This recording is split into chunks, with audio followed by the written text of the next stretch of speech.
आज मैं भारत देश की स्थितियां, परिस्थितियां और हो क्या रहा है, होने वाला क्या है, उसके बारे में आज मैं कुछ गंभीर बातें बता रहा हूं। हो सकता है ये बातें आप जानते भी हो, जानते तो हो, लेकिन इसकी गहराइयों को उतना आपने बारीकी से कभी सोचा नहीं होगा जो आज मैं आपको बताना चाह रहा हूं। थोड़ा मैं आपसे एक रिक्वेस्ट करूंगा, आप ये वीडियो ना जल्दबाजी में मत देखो। अगर आप बिजी हो तो ये वीडियो मत प्ले करो, थोड़ी गंभीरता से, थोड़े अकेले में बैठ जाओ, थोड़ा शांति से आज गंभीरता से समझने की कोशिश करना, क्योंकि ये बात जो मैं कह रहा हूं ना, ये भारत की ही बात नहीं है। भारत में आप रहते हो इसलिए आपकी भी बात है। आपके दोस्त, आपके मित्र, आपके रिश्तेदार, आपके सगे संबंधी, आपके अपने परिवारजन और आपके अपने ही लोगों का, आपके अपने गांव और आपके देश, आपके परिवार, आपके समाज से जुड़ी हुई बातें हैं जो मैं कहना जा रहा हूं। क्योंकि बात ऐसी है ना देश की, जो बात देश की आ जाती है तो बात आपके ऊपर भी आ जाती है। मैं बात कर रहा हूं आज भारत देश की परिस्थिति के ऊपर। आज भारत देश लगभग 150 अरब की जनसंख्या पे पहुंचने वाली है या पहुंच चुकी होगी, ये तो नई जनगणना के बाद पता चलेगी। लेकिन आज मैं कुछ ऐसे कंपेयर आपको कराऊंगा जिससे आपको ये समझ में आएगा कि भारत देश क्या वाकई कंगाल हो चुका है या कंगाल होने वाला है, या आर्थिक स्थिति चकनाचूर हो चुकी है या होने वाला है, या वर्तमान की परिस्थितियों में हम दूसरा देशों की जगह पे कहां पे खड़े हैं। मैं शुरुआत करता हूं अमेरिका से। देखिए, अमेरिका की जनसंख्या केवल 32 करोड़ है। आप यहां पे देखते जाइए, मैं पूरा दिखाता जा रहा हूं। जनसंख्या कितना है? 32 करोड़। और वहां का क्षेत्रफल आप देख लीजिए कितना बड़ा है। अमेरिका भारत की तुलना में क्षेत्रफल से कितना ज्यादा है। यहाँ एक क्षेत्रफल आप देखिए भारत का कितना है और अमेरिका का क्षेत्रफल आप देखिए कंपेयर कितना ज्यादा है। और जनसंख्या हमारी कितनी ज्यादा है, मतलब आप केवल ऐसा समझ लो कि उत्तर प्रदेश और मध्य प्रदेश को आप मिला लीजिए तो उसी में अमेरिका बस जाएगा। और आप ये देख लो कि भारत कहाँ पे है, ये भारत की आप स्थिति देख लीजिए। अब यहीं पे मैं भारत की इकोनॉमी को बताता हूं, मतलब भारत देश की अर्थव्यवस्था व्यवस्था का मतलब अर्थ, मतलब धन। भारत देश के पास आज 3 ट्रिलियन की इकोनॉमी नहीं है। आप ये देख लीजिए पूरी भारत देश की टोटल इकोनॉमी कितनी है? 3 ट्रिलियन की नहीं है। और यहीं पे अमेरिका की आप इकोनॉमी को देख लो, 32 करोड़ लोग हैं केवल, और उनका क्षेत्रफल कितना ज्यादा है और उसके साथ में उनकी इकोनॉमी हमसे कितना ज्यादा है। 20 ट्रिलियन की इकोनॉमी है। आप देख लीजिए 20 ट्रिलियन की इकोनॉमी, कितना बड़ा हो गया। अब यहीं पे दूसरा नंबर पे मैं लेता हूं चाइना को। चाइना की जनसंख्या और भारत देश की जनसंख्या ना लगभग बराबर है, लेकिन चाइना की जो क्षेत्रफल है वो बहुत ज्यादा है। चाइना का इकोनॉमी कितना है? 14 ट्रिलियन की इकोनॉमी है। जनसंख्या बराबर है, क्षेत्रफल हमसे बहुत ज्यादा है। तो अब आप भारत देश की स्थिति को देखो, चाइना की स्थिति को देखो, अमेरिका की स्थिति को देखो। एक यहीं पे आप और कोई स्थिति दिखाना चाहता हूं जापान की। जापान की स्थिति आप देखो, जापान मतलब केवल 12 करोड़, ऐसा आप समझ लो कि मध्य प्रदेश या राजस्थान के बराबर। पूरी भारत देश की इकोनॉमी जापान की इकोनॉमी के बराबर नहीं है। और आप क्षेत्रफल भी देख लीजिए कहां पे है। तो अब इस तरीके से अगर आप भारत को कंपेयर करके देखें, मैं 3 ही बड़े जो स्टेट हैं या बड़े राज्य हैं उसकी बात नहीं कर रहा हूं, मैं बात कर रहा हूं इन 3 देश की। आप इन 3 देश को देखो और इन 3 देश से अब भारत का आप कंपेयर करो कि भारत देश की जनसंख्या कितना ज्यादा है। अब आप मैं बात करता हूं एक व्यक्ति की आय की। भारत देश में पर व्यक्ति जो 80% लोग हैं ना हमारे इस देश में, उनकी आय महज 1 साल में 1 लाख का भी नहीं है। ठीक तरीके से वो 1 लाख भी नहीं कमा पाते हैं हमारे देश के 70%, 80% से आबादी के लोग। और यहीं पे आप अमेरिका को देख लो, 32 करोड़ के लोग हैं, 20 ट्रिलियन की इकोनॉमी है। तो आप ये सोच लीजिए ना कि पर व्यक्ति की आय वहां पे 3 करोड़ के आसपास में है। तो अब आप ये सोचो कि भारत के लोग और अमेरिका के लोगों में कितना ज्यादा अंतर हो गया। अब तो क्यों नहीं ऐसी स्थिति में लगा कि अब हम कहां पे हैं। अब आप ये सोचो कि हम 150 अरब के लोग, इतनी बड़ी जनसंख्या के लोग, इतने कम अर्थशास्त्र में या कम अर्थव्यवस्था में कैसे काम करें, किस तरीके से हम काम करें। आज आज़ादी के 73 साल बाद भी जब स्थिति को दिखाई आप दो तो आज भी कई ऐसे स्टेट हैं, चाहे उड़ीसा हो, बंगाल हो, बिहार हो, झारखंड हो, ऐसे कई राज्य हैं, उत्तर प्रदेश हैं, उत्तराखंड हैं, और भी कई ऐसे ऐसे अभी छत्तीसगढ़ के कई ऐसे एरियाज़ हैं जहाँ पे अगर आप जाके देखें तो लोगों के पास आज तक पक्का मकान नहीं है। आज़ादी के इतने वर्ष हम लोग क्या कर रहे हैं, यहाँ पे हम कहाँ खड़े हैं आज। आज ये एक और बहुत दुर्दशा है, घर तो छोड़िए, कई लोग ऐसे हैं, आप कई अभी इंटरव्यूज़ में भी देखे होंगे, लोगों ने कहा कि हम कोरोना से नहीं मर रहे हैं, कोरोना से ज़्यादा हम भूख से मर जाएंगे। इस देश की परिस्थिति आज 73 साल बाद आज़ादी के यहाँ पे हैं। क्या कर रहे हैं यहाँ के बुद्धिमान लोग, क्या कर रहे हैं आप और हम सब लोग, कहाँ पे हैं हम आप और अब सब। अब आप देखो कि ये देश इतनी कम जनसंख्या होने के बावजूद इतना आगे कैसे चले गए।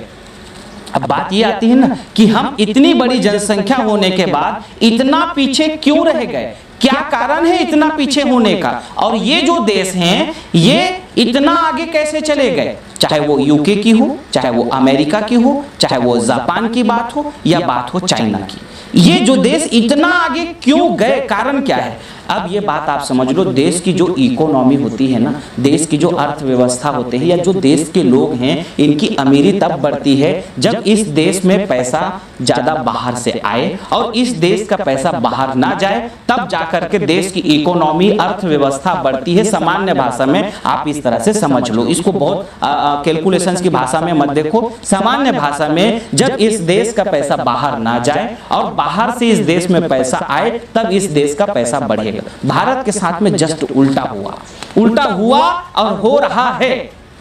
आप ये समझ लो, भारत देश में मैं एक छोटा उदाहरण से आपको समझाने की कोशिश करता हूं, उस बात को अगर आप समझ गए ना तो आप पूरा कैलकुलेशन आप समझ जाओगे।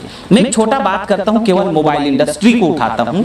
आज भारत देश में जितने लोगों के हाथ में मोबाइल आपको दिखाई देगा, चाहे वो ओप्पो हो, वीवो हो, एमआई हो, एप्पल हो, जो कुछ भी लोगों के हाथ में आज मोबाइल दिखाई दे रहा है, वो मोबाइल चाहे वो सैमसंग हो, चाहे नोकिया हो, चाहे माइक्रोसॉफ्ट हो, हर ये मोबाइल भारत देश में बिक तो रहा है, भारत देश में है तो सही, लेकिन एक भी मैन्युफैक्चरर भारत देश का नहीं है। इसका मतलब क्या कि अगर मैं भारत देश में 100-150 करोड़ की जनसंख्या को मानता हूं, जिसमें बाकी बुजुर्ग लोगों को हटा देता हूं, नवयुवक लोगों को और जो सामान्य लोग मोबाइल यूज करते हैं, तो इस देश में कम से कम 100 करोड़ लोग तो मोबाइल यूज करते हैं।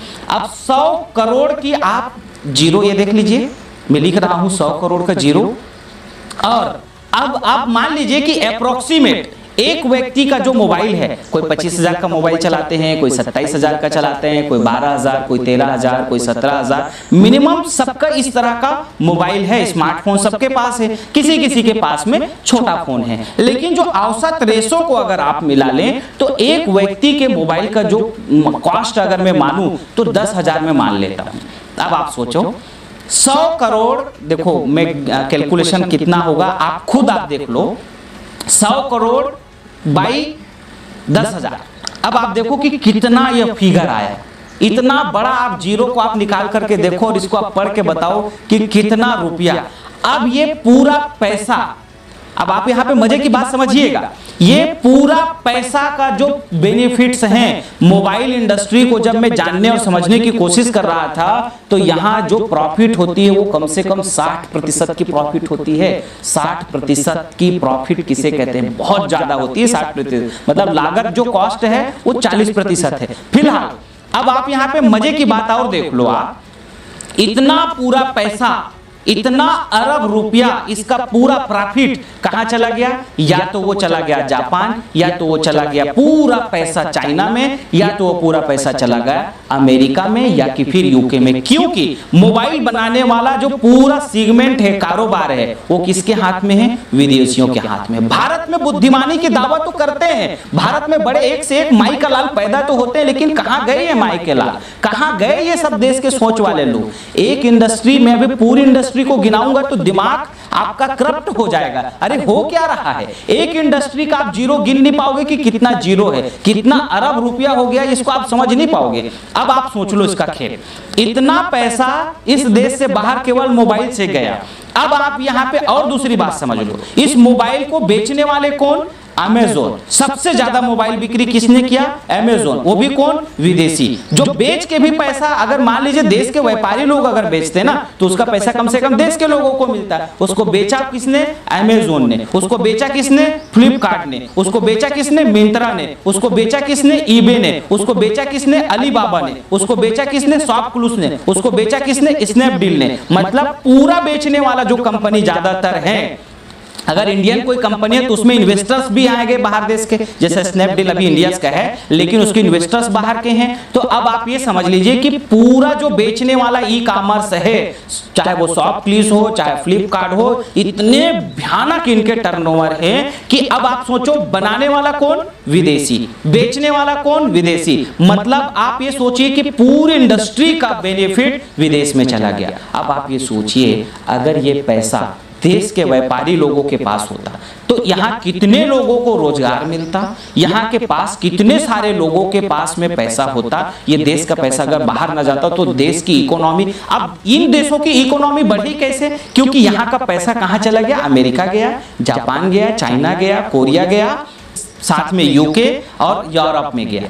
इस कारण से इस देश के पैसा वहां जाने से वो लोगों की इकोनॉमी बढ़ गई, वहां के लोग आगे बढ़ गए और भारत देश में गरीबी, भूखमरी और बेरोजगारी ये आज हमारे इस देश में है। अब आप ये सोचो, यहीं पे नहीं रुकता ये इंडस्ट्री, यहाँ पे जो इसमें अब मोबाइल ऐप चल रहा है, चाहे वो अब गूगल ऐप हो, चाहे वो अब यूट्यूब हो जिसमें मैं ये वीडियो बना रहा हूँ, चाहे वो ट्विटर हो, चाहे वो फेसबुक हो, चाहे वो इंस्टाग्राम हो, और आजकल के जो हमारे ये बच्चे लोग और हमारे जो युवा जो तेरी प्यारी प्यारी अखियां कर रहे हैं ना टिकटॉक, ये भी ये चाइनीज का है। इसके अलावा मोबाइल में जितने भी ऐप इस्तेमाल हो रहे हैं वो ज्यादातर 40% तो केवल चाइना के हैं और उसके अलावा जो और बच गए वो सब अमेरिकन के हो गए। तो अब आप सोचो कि उसमें होने वाले ऐप से भी पैसा बाहर जा रहा है, मोबाइल से भी पैसा बाहर जा रहा है और उसके बाद उसका बेचने वाला भी विदेश का हो गया।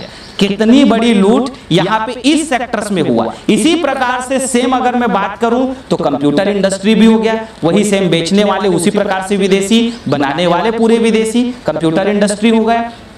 अब मैं आ जाता हूं एफएमसीजी की इंडस्ट्री। एफएमसीजी का मतलब आप समझते हो, जो टूथपेस्ट आपका हो गया, खाने पीने के आपका आटा हो गया, इसके अलावा आप क्रीम पाउडर जो कुछ भी लगाते हो, साबुन, निरमा, शैम्पू, ये एफएमसीजी जो जीरो तकनीकी से बना हुआ। इसको बनाने वाले कौन? इसको बनाने वाले Hindustan Unilever, Nestle, Reckitt Benckiser, Johnson and Johnson, Procter and Gamble, ये पूरी जितना ये है कंपनी, आईटीसी भी बहुत बड़ा प्रतिशत उनका विदेशी इन्वेस्टर्स का है। तो अब आप ये सोचो, एफएमसीजी बना कौन रहा है? विदेशी कंपनी। और उसको बेचने वाले कौन? ये जो बिग बास्केट है ना, ग्रोफर्स है ऑनलाइन वाले, ये भी इसमें विदेशी इन्वेस्टर आ गए। और ऑफलाइन में बेचने वाले कौन आ गए? वॉलमार्ट आ गए, जो सबसे बड़े कारोबारी के रूप में होलसेल का काम कर रहे हैं। अब आप ये देखो, बनाने वाला कौन? विदेशी, बेचने वाला कौन? विदेशी, और ऑनलाइन में जो एफएमसीजी बिक रहा है उसका भी कौन? इन्वेस्टर्स विदेशी, और ई कॉमर्स में भी अगर कुछ ऑनलाइन में बिक रहा है वो भी विदेशी। अब आप खेल समझ लो कि ये पूरा पैसा चला गया कहां? बाहर। और अभी क्या हो रहा है? अभी भी यही हो रहा है। अब ये इंडस्ट्री आपने देख लिया। इसी प्रकार से आप चले जाए फ्रिज में, सारा कुछ वही लोगों का है। एलजी उन्हीं का, सैमसंग उन्हीं का, पैनासोनिक उन्हीं का, वर्लपूल उन्हीं का, बचा क्या? वो भी चला गया। अब कोल्ड ड्रिंक सेक्टर उठा लीजिए, पूरा देश का जो कोल्ड ड्रिंक सेक्टर है ना, वो कोका कोला और साथ में पेप्सी, ये दो ही के पास है। सारा कुछ यही बना रहे हैं। और आप एक पानी बोतल की अगर परिकल्पना करें तो 100 करोड़ की प्रॉफिट तो ये कोका कोला पानी बोतल बेच के कमा लेते हैं। अब आप देखो, इसके अलावा फास्ट फूड चेन में आ जाओ तो MC Donald, burger king, pizza हट, सबवे, ये जितना भी प्रकार के फास्ट फूड है ना, ये जो डोमिनोज है, ये जितना भी है यहाँ पे दसियों कंपनी है। आप ये समझ लीजिए, ये भी पूरा इंडस्ट्री उन्हीं लोगों का है, उन्हीं लोग राज कर रहे हैं। पूरा पैसा सीधा सीधा बाहर जा रहा है। इसके अलावा और बात करता हूं जूता चप्पल में, तो एडिडास जो सबसे ज्यादा जूता बेच रहा है इस देश में, एडिडास, प्यूमा, बाटा, ये जितना आप देख लो, नाइकी, ये सबसे बड़े ब्रांड से हैं। जूता भी को इस देश में बिका तो विदेश का, मोबाइल भी विदेश का, कपड़ा इंडस्ट्री में चले जाओ, पूरा चाइना का कपड़ा यही आके भर गया, पूरा चाइना का लोकल ब्रांड जूता यही आके भर गया। और बेच कौन रहा है? सब ऑनलाइन में ई कॉमर्स वाले, ऑफलाइन में वॉलमार्ट वाले, और ऑफलाइन में जो बिग बाजार सबसे बड़ा स्टोर इस देश का है वो भी अब अमेज़न ने उसको खरीद लिया। अब आप ये समझ लीजिए, इसके साथ सोशल मीडिया को आप देख लो तो पूरा सोशल मीडिया भी उन्हीं के कब्जे में है। और हमारे इस देश में आप क्या बात करते हैं, क्या सोचते हैं, क्या आप देखते हैं, क्या जानते हैं, एवरी डेटा उनके पास रहता है। और उस डेटा के कमाल के कारण आपका पूरा जो है प्रॉफिट वो उठा रहे हैं। तो आप मुझे ये बताइए, क्या भारत देश इस स्थिति में, कब भारत देश की इकोनॉमी आगे बढ़ेगी? सामान्य बात में मैं पहले ही कहा था कि इस देश में अगर पैसा आएगा तब इकोनॉमी बढ़ेगा, और इस देश से पैसा बाहर नहीं जाएगा तब इकोनॉमी बढ़ेगा। तो आप तो आटा भी विदेश की कंपनी का खा रहे हो, हिंदुस्तान यूनिलीवर का, साबुन भी आप लक्स लाइफबॉय लगाते हो तो वो भी विदेश का। तो अब आप ये सोच लीजिए ना कि जब हर सेक्टर में आपका पैसा लूट रहा है तो बचा कहां पे?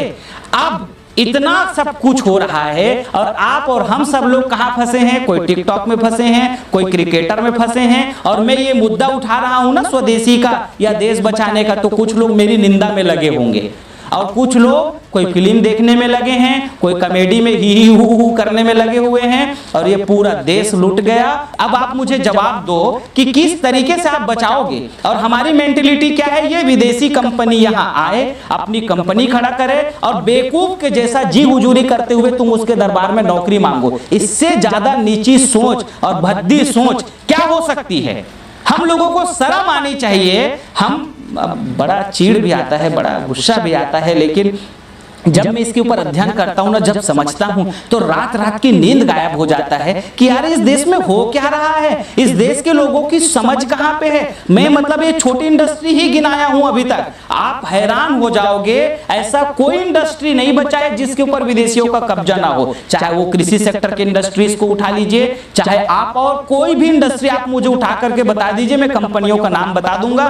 5000 से ज्यादा कंपनियां इस देश में घुसी पड़ी है, और एक एक कंपनी आज जब देश में कोरोना के कारण इतनी बड़ी विपद स्थिति है, तो आप मुझे बताइए कोका कोला वाले ने कितना यहाँ पे दान किया, पेप्सी वालों ने कितना दान कर लिया। आप बताइए ना कि क्यों, किस कंपनी ने यहाँ पे विदेशियों ने कितना दान कर दिया। देश के लिए देश की ही कंपनी खड़ी हो सकती है। रतन टाटा ने देखो ना कितना बड़ा दान किया, मुकेश अंबानी ने भी दान किया, और देश के हीरो सेलिब्रिटीज कुछ लोगों ने, और कुछ देश की सारी कंपनियों ने, हम लोगों ने, हम छोटे छोटे लोगों ने, सब ने दान किया। लेकिन ये विदेशी कंपनी अरबों अरबों रुपए का यहाँ पे टर्नओवर कर रही है, किसी ने दान नहीं किया। खैर हम इनके दान के मोहताज नहीं है, हमको इसका जवाब देना पड़ेगा दूसरे तरीके से। आप कब जागोगे? हम लोग कब जागेंगे? हम कब सुधरेंगे? आज अभी तक अगर मैं भारत की बात करूं तो आप भारत देश की स्थिति को समझते हो। 514 अरब डॉलर के कर्जे में आज आप हैं। 514 अरब डॉलर का कर्जा किसे कहते हैं? इतने बड़े कर्जे में आज आप जिंदगी बिता रहे हो। ये 2019 की है, और अभी कोरोना के बाद क्या स्थिति होगा जब जीरो जीडीपी पे आ गए हैं, जहां आपकी जीडीपी जीरो हो चुकी है, वहां पे देश का कर्जा कितना बढ़ेगा मुझे नहीं पता। अब आप ये सोचिए कि हमारा इस देश का कितना बड़ा दुर्भाग्य हो गया कि हम किसानों को भी मारने के लिए, किसान से फल्ली और नारियल और ये तेल ना खा के, घानी के शुद्ध तेल ना खा के, हम इन विदेशियों का पाम ऑयल खाने लग गए हैं। इस देश में किसानों को मारने से इससे बड़ा अपराध अब हम कुछ भी नहीं कर रहे हैं। कौन बचाएगा किसानों को? जब किसान नहीं बचेंगे तो ये छोटे व्यापारी नहीं बचेंगे, ये छोटे व्यापारी नहीं बचेंगे तो बेरोजगारी को कहां से हम खत्म करेंगे? आज आपको पता है, जब 2019 की बात बता रहा हूं, कोरोना के पहले के 40 करोड़ लोग तो 2000 कोरोना के पहले बेरोजगार थे, और अब कोरोना आने से कई इंडस्ट्री तबाह हो रही है। मतलब कई इंडस्ट्री, टूर एंड ट्रैवल और बहुत कुछ ऐसी इंडस्ट्री तबाह हो रही है, जिससे दसियों करोड़ लोग नए बेरोजगार हो रहे हैं। और विदेश से भी जो हमारे इस देश के लेबर जो बाहर काम करने गए थे, उन देशों में भी नुकसान हुआ। तो वो सब लोग हमारे देश के लोगों को भगा देंगे, क्योंकि वो हमारे जैसे लोग, ऐसा नहीं है कि हम चाइना ने इतना नुकसान हमारा किया तो ओप्पो वीवो को भगा देंगे, ऐसा नहीं है। हम और गले मिला के रखेंगे उनको, और हम स्वागत लाल कारपेट बिछा के कर रहे हैं कि आइए विदेशी कंपनियां, आपका स्वागत है, इस देश से लूट के ले जाओ और हमारे देश को नौकर बनाओ। ये हमारी इस देश के लोगों लोगों की सोच है कि अब नौकरी करने की ही सोच है साहब, की चर्चा भी होती है, बड़ी बड़ी डिबेट भी होती है कि विदेशी कंपनी आएंगे और यहाँ पे नौकरी का बढ़ावा होगा। अरे पागलपंथी के लोगों, पागल सोच वाले लोगों, आप 10, 20, 50, 100 लोग हम लोग मिलकर के क्यों कंपनी नहीं खड़ा करते, क्यों हम लोगों को रोजगार नहीं जनरेट करते? देखो मैं ये केवल भाषणबाजी से नहीं समझने वाला हूँ, मैं ये भाषणबाजी करके मैं रुकने वाला नहीं हूँ। मैं आपके साथ, अगर आप सब लोगों ने अगर थोड़ी भी अगर आप में मानवता बची है और आप अगर इस देश के ये व्यापारी को, देश के अगर किसानों के लिए थोड़ी भी दया आती हो ना, देश के बेरोजगारों के लिए थोड़ी दया आती हो, देश के गरीबों के लिए थोड़ा दया आती हो, तो आप इस बात को थोड़ा कान खोल करके समझो इस बात को, और थोड़ी जानने की कोशिश करो और थोड़ा अपने आप को बदलने की कोशिश करो कि थोड़ा कैसे हो सकता है। देखो मैं अपने लेवल पे बहुत कुछ करने की प्लानिंग बनाया है कि बेरोजगारी को कैसे खत्म किया जाए देश के, क्योंकि करना पड़ेगा, इसके अलावा कोई ऑप्शन ही नहीं है। अब आप कहो कि खाली मैं भाषण देता रहूं, उससे कुछ नहीं, मैं बिल्कुल करके दिखाऊंगा और जितना हो सके करके दिखाऊंगा, लेकिन आपका सहयोग चाहिए। जितने लोग हो सके आप मुझे सहयोग देने के लिए मैं आपसे गुजारिश कर रहा हूं, रिक्वेस्ट कर रहा हूं। इतना स्वार्थी मत बनो, इतना ज्यादा घमंडी मत बनो, इतना घमंड कोई काम कर नहीं आएगा, इतना स्वार्थ कोई काम कर नहीं आएगा। अरे कुछ देश के लिए भी करना पड़ेगा। इतने मतलब भगत सिंह के देश में रह करके, खुदीराम बोस के जैसे देश में रह करके, आप जो है चंद्रशेखर आजाद के देश में रह के, तात्या टोपा के इस देश में रहने वाले, लक्ष्मी बाई के देश में रहने वाले आप और हम सब लोगों को थोड़ी तो चिंता होनी चाहिए इस देश की। कब करोगे चिंता इस देश की? थोड़ी करनी पड़ेगी चिंता। मैं बहुत सारे अलग अलग प्रकल्प बना करके करोड़ों लोगों को रोजगार देने की पूरी एक प्लानिंग, पूरी एक व्यवस्था किया है। आप हमारे और अधिक जानकारी के लिए दूसरी वीडियोस को देखते रहे। फिलहाल शॉर्टकट में आपको बता देता हूं, हमारा लक्ष्य है पूरे भारत देश के हर जो गांव है, 6,28,000 गांव हैं, उन गांव में विदेशी सामानों को बिक्री करने के लिए हमने श्री चौहान स्वदेशी केंद्र खोलने का संकल्प लिया है। तो आपसे मैं इतना गुजारिश करता हूं कि आप हमारी इस मैसेज को गांव के लोगों तक जरूर पहुंचवा दीजिए। आप एक व्यक्ति कम से कम 10 लोगों को पहुंचाइए। हम अभी 120 से ज्यादा स्वदेशी उत्पाद बना चुके हैं और भी लगातार रेंज हम 1000 से ज्यादा, हम लाइफ बॉय जो ये विदेशी कंपनी है ना, उससे सस्ती साबुन बनाने की हमने कोशिश किया है। लक्स से भी सस्ती साबुन इस देश को बनाने के लिए हमने कोशिश किया है और ये करके पूरा हम 6,28,000 गांव में 6 लाख लोगों को रोजगार देंगे, जो लोग ये चौहान स्वदेशी केंद्र खोलेंगे। और इसका जो मैन्युफैक्चरिंग के लिए जो सामान, रॉ मटेरियल्स की जरूरत पड़ेगी, उससे भी हम लोग 10 लाख लोगों को रोजगार देंगे। ये हमारी प्लानिंग है। अभी सैकड़ों स्टोर हम लोगों ने खोल चुके हैं और सैकड़ों लोग बुकिंग करा रहे हैं, लेकिन ये सैकड़ों और हजारों से काम नहीं चलेगा, क्योंकि जरूरत लाखों में है और बेरोजगारी करोड़ों में है। आज 50-60 करोड़ लोग बेरोजगार हैं, उसको किसकी जिम्मेदारी है? तो हमारी जिम्मेदारी है कि कुछ तो हम बचाएं। तो हमने इसका बहुत बड़ा प्रयास किया है। तो एक हमने ये व्यवस्था किया कि इससे कुछ लोगों को लाभ मिले, और इसके साथ में जो दूसरा जो छोटे रिटेल व्यापारी जो बर्बाद हो रहे हैं ना, क्योंकि ये सारे विदेशी कंपनी सामान बना रहे हैं और बेच अपने ही प्लेटफॉर्म में रहे, ऑनलाइन और ऑफलाइन में, तो ये देसी व्यापारियों को लिए कौन बचाएगा?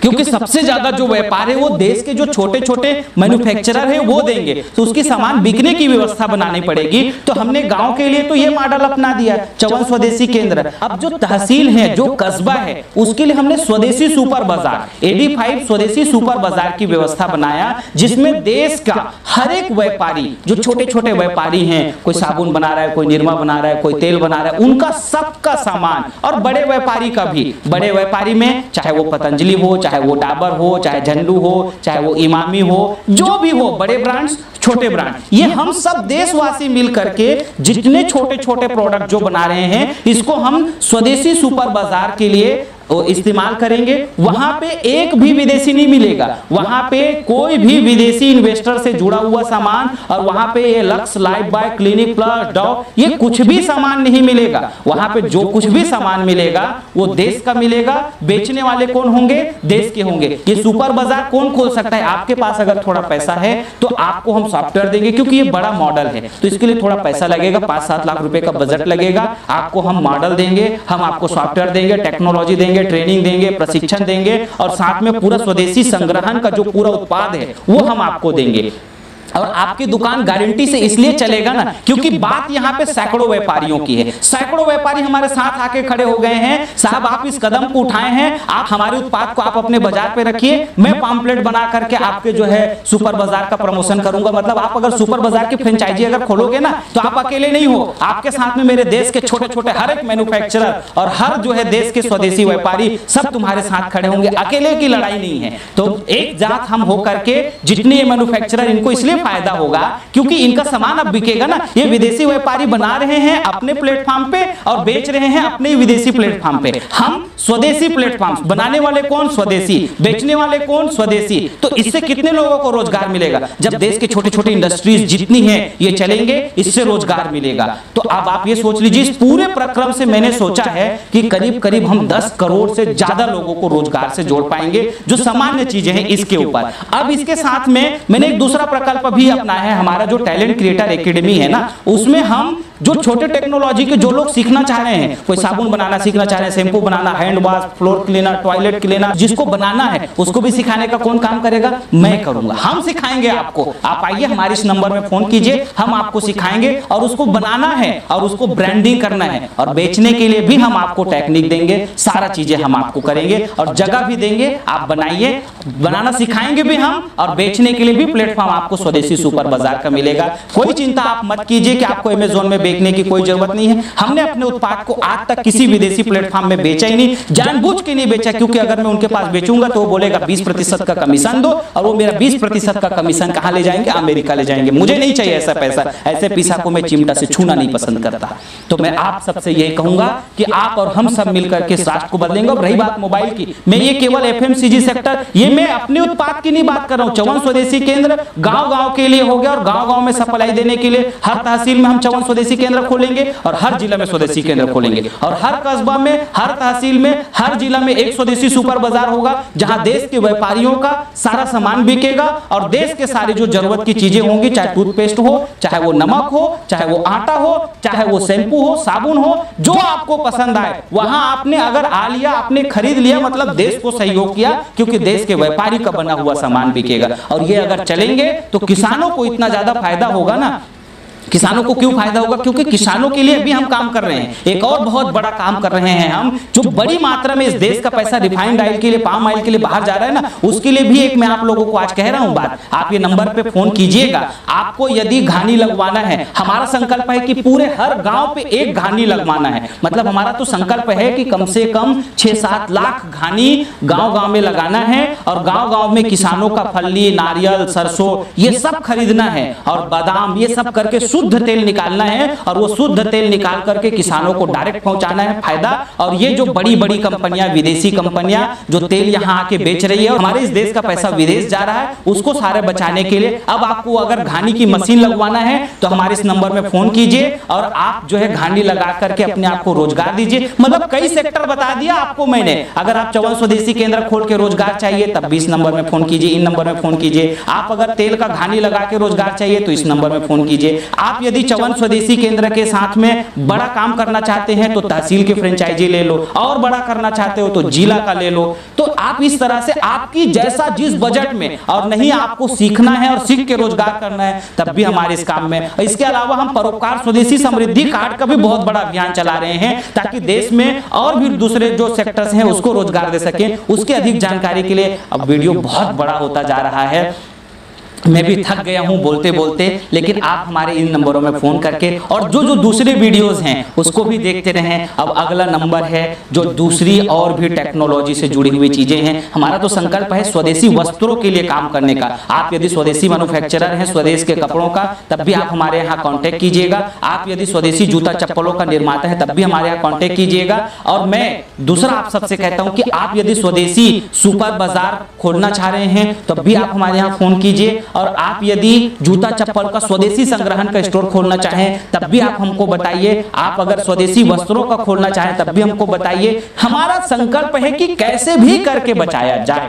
इस देश को, और इस पूरे काम को करने के लिए मुझे बड़ी IT टीम चाहिए। वैसे भी IT टीम है, लेकिन और भी चाहिए। अगर आप IT में एक्सपर्ट हो तब भी मेरे को संपर्क कीजिए। आप यदि मैनेजमेंट में एक्सपर्ट हो तब भी आप मेरे यहाँ संपर्क कीजिए। ये जो email IDs हैं इसमें अपनी रिज्यूम भेजें। इन वेबसाइट वेबसाइट की कैरियर्स पे आप हमको अपना रिज्यूम को भेजें। देखिए जॉब करने वाले लोग कभी कॉल मत कीजिएगा, हम आपको पसंद नहीं करेंगे अगर जॉब करेंगे, क्योंकि फोन में कोई बातचीत नहीं होगी। इतनी भयानक कॉल आ रही है कि हम कॉल को अटेंड नहीं कर पा रहे हैं।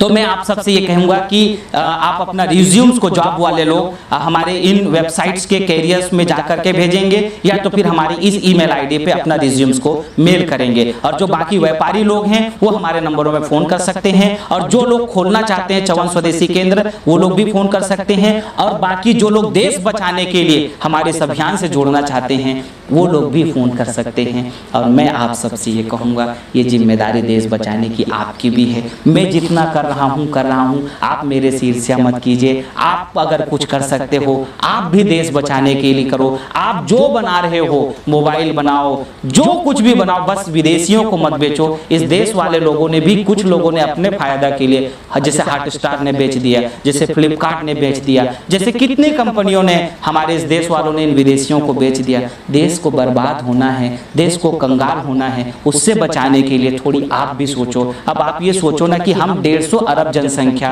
हमारी 3 ट्रिलियन की इकोनॉमी नहीं है, वो देश वाले इतने छोटे छोटे हैं, इतनी उनकी कम जनसंख्या, उनकी इकोनॉमी इतना बड़ा है। हम 73 साल हो चुके हैं, आज तक कुछ नहीं कर पाए हैं, तो कब कुछ करेंगे। मेरे से ईर्ष्या मत करो, मेरे उसमें मत रहो कि अरे यार ये क्या कर रहे हैं करके। भाई मैं आपसे निवेदन करता हूँ, बहन आपसे निवेदन करता हूँ कि क्या आप मेरा थोड़ा मदद कर सकते हो। क्या ये वीडियो कुछ लोगों को भेज करके इस देश को बचाने में आप अपना योगदान कर सकते हो। इतना जो सिखाया आपको, इतना जो बताया, उसको क्या आप 10 लोगों से बता सकते हो। अगर आपने इतना भी कर लिया ना, देखो हाथ जोड़ रहा हूँ मैं, हाथ क्यों जोड़ रहा हूँ, इस देश को बचाने की सवाल है, देश की इज्जत की बात है। देश को कब बदलेंगे। सरकार के ऊपर मैं इसलिए नहीं बोल सकता, सरकार के ऊपर दबाव बहुत है, सरकार 5 साल में बदल जाती है। सरकार को हम हर एक अलग अलग प्रदेश का अलग अलग नियम कानून में सरकार के ऊपर कुछ कर ही नहीं सकता। तो क्या आप और हम मिलकर के कुछ नहीं कर सकते? क्या हम सरकार के ही करने का इंतजार करते रहेंगे? अगर जापान वाले लोग ऐसा सोचते तो क्या जापान को इतना उठा पाते? अमेरिका वाले इतना सोचते तो फिर यहाँ आज व्यापार नहीं करते। वो आज पूरी अमेरिका की कंपनियां, वहाँ की सरकार उनको सपोर्ट करती। यहाँ भला सरकार सपोर्ट करे या ना करे, वहाँ सरकार और वहाँ के लोग सपोर्ट करते हैं। तो क्या मैं आप और हम लोग मिलकर के थोड़ा स्वदेश को सपोर्ट नहीं कर सकते हैं? हमारे देश के कोई छोटे भाई अगर सामान बना रहे तो उसकी बिकने की व्यवस्था नहीं बनानी चाहिए? क्या उनके लिए स्वदेशी सुपर बाजार नहीं होना चाहिए? केवल विदेशियों के लिए होना चाहिए? मैंने व्यवस्था किया है, मैंने हमारे हर एक प्रोग्राम में, चाहे वो ऑनलाइन की हमारी व्यवस्था हो, चाहे ऑफलाइन की व्यवस्था हो, किसी भी तरीके से इन विदेशियों का कोई प्रमोशन ना हो, उसकी मैं व्यवस्था कर रहा हूँ। और रही बात यूट्यूब में, मेरी मजबूरी है इसलिए मैं यहाँ पे हूँ। जिस दिन इसकी भी स्वदेशी, मैं तो हर एक सेक्टर्स में आने वाला दिन में मैं तो पैसा वाले भाई लोगों से कहूंगा कि मोबाइल भी हमको बनाना है। मैं तो इस पे बहुत दिनों से रिसर्च कर रहा हूँ। मैं तो चाइना से जाके कुछ लोगों से बात भी करके आ गया हूँ कि वो लोग यहाँ आए, हमारे साथ में मिलके हम यहाँ मोबाइल बनाएंगे और देश में उनके एक बार हमारे यहाँ के लोगों को हम सिखाएंगे टेक्नोलॉजी, और यहाँ के लोगों को टेक्नोलॉजी सिखा के फिर हम परमानेंट यहाँ पे मोबाइल बना करके लोगों को रोजगार भी देंगे और देश का पैसा इस टेक्नोलॉजी से भी बाहर जाने नहीं देंगे। तो आप आईटी फील्ड में एक्सपर्ट हो तब भी आप हमको कांटेक्ट कीजिए। और अगर आपके पास पैसा है, आप यदि थोड़ा बड़ा इन्वेस्टमेंट कर सकते हो तो मोबाइल लॉन्च करने में, क्योंकि थोड़ा बड़ा पैसा अगर हम स्वदेश में बनाएंगे, थोड़ा भारी पैसा लगेगा, तो आप उसमें भी हमको सपोर्ट सहयोग करो मिल करके। या आप अगर बनाओ और वादा करो कि हमको नहीं बेचेंगे, तो हम इंडियन मोबाइल स्टोर्स की पूरी फ्रेंचाइजी लाएंगे। जितने हमारे इस देश के स्वदेशी लोग मोबाइल बनाएंगे उसको वहां पे बेचेंगे, जो भी उसकी जो पार्ट्स हैं उसको बनाएंगे, उसको बेचा जाएगा, उसको ऑनलाइन में तब्दील कर दिया जाएगा। इंडियन मोबाइल स्टोर्स करके तब्दील कर लेंगे, उसमें जो भी सामान होगा वो देश का ही बिकेगा। कुल मिलाकर के देश का होना चाहिए, कुल मिला के इस देश को बदलना है, कुल मिला के देश को फायदा होना चाहिए। बहुत सारी बातें बताया हूँ, हो सकता है एक बार में समझ में ना आए, इसीलिए मैंने कहा था कि थोड़ी शांति से देखना। एक बार समझ में नहीं आया हो तो दोबारा एक बार और घूम के देख लेना। और समझ में क्यों नहीं आएगा यार, इस देश में रहते हो, इस देश की गरीबी को देखते हो, इस देश के बेरोजगारी को देखते हो, तो समझते क्यों नहीं हो? थोड़ा समझो, थोड़ा मेरे को सहयोग करना, थोड़ा सहयोग करना। 10 लोगों को ये वीडियो जरूर भेज देना। पूरे देश में वीडियो जाना चाहिए। अगर देखने के बाद भी, क्योंकि मैं तो देख रहा हूँ ना, व्यूअर्स दिखा रहा है, इसका मतलब अगर आपने 1000 लोगों ने देखा और 10 लोगों को भेजे तो 10,000 हो जाएगा, और 10,000 लोगों ने अगर देखा तो वो जो है 1 लाख हो जाएगा, और 1 लाख ने अगर 10 को भेजा तो वो 10 लाख हो जाएगा, और 10 लाख ने अगर 10 को भेजा तो वो 1 करोड़ हो जाएगा। मैं देख तो रहा हूँ, देखो दुनियादारी की वीडियो शेयर करते हो, इस बार देखता हूँ कि इस देश के लिए तुम्हारा प्रेम कितना है। क्या तुम इस देश के जो है भक्ति के लिए तैयार हो, या देश के विद्रोही हो, या देश के लिए जो है गद्दारी करने में उतले हुए हो? आज मैं समझ जाऊंगा आपका देश प्रेम कितना है। मैं आप सबसे इतना ही मांगता हूं, मुझे आपसे कोई पैसा नहीं चाहिए। क्या इतना आप मेरा काम करोगे देश बनाने में? क्या किसी गरीब मजदूर, किसी रोजगार, किसी व्यक्ति के जीवन बदलने में छोटा सहयोग करोगे? करनी चाहिए और करो ही, प्रार्थना करता हूं आपसे। आप सबका बहुत बहुत धन्यवाद।